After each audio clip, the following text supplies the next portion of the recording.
قبر پر چراغ جلانا۔ لعن رسول اللہ صلی اللہ علیہ وسلم زائرات القبور والمتخذین علیہ المساجد والسرج۔ رسول اللہ صلی اللہ علیہ وسلم نے لعنت کی ہے ان عورتوں پر جو قبروں کی زیارت کرتی ہیں اور ان لوگوں پر جو قبروں پر چراغ جلاتے اور مسجدیں بناتے ہیں۔ ترمذی نے حضرت ابو ہریرہ رضی اللہ عنہ کی طرف یہ الفاظ منسوب کیے ہیں کہ لعن رسول اللہ صلی اللہ علیہ وسلم زوارات القبور۔ رسول اللہ صلی اللہ علیہ وسلم نے ان عورتوں پر لعنت کی ہے جو قبروں کی زیارت بہت کرتی رہتی ہیں۔ لعنت کے معنی ہے خدا کی رحمت سے دور ہونا۔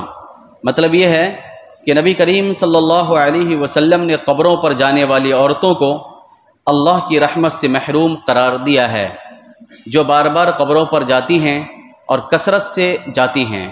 اگرچہ بعض علماء نے یہ رائے دی ہے کہ اب یہ ممانعت منسوخ ہو چکی ہے، عورتیں بھی قبر پر جا سکتی ہیں، لیکن موجودہ پرفتن دور میں اس حدیث کی روشنی میں اگر مزارات پر عورتوں کی حاضری ممنوع قرار دی جائے اور کوئی عورت کبھی کسی مزار پر نہ جائے تو قبروں پر رونما ہونے والی غلط کاریوں میں 80% کمی آ سکتی ہے۔ ہر شخص جانتا ہے کہ اولیاء اللہ کے مزاروں پر صنف نازک کی حاضری نے کیا گل کھلائے اور کتنے فتنوں کو جنم دیا ہے۔ ناچنے اور گانے والی عورتیں برکت حاصل کرنے کے نام سے عرسوں میں اپنے فن کا مظاہرہ کرتی ہیں، حالانکہ خود ناچنا گانا منع ہے اور بزرگ اسے پسند نہیں کرتے۔ حضرت صلی اللہ علیہ وسلم نے چراغ جلانے والے کو بھی ملعون قرار دیا تھا، لیکن ہم نے کیا کیا؟ ہم نے اولیاء اور صلحاء کی قبروں کو بقعۂ نور بنا دیا ہے اور ارشاد نبوی کی خلاف ورزی اختیار کر لی ہے۔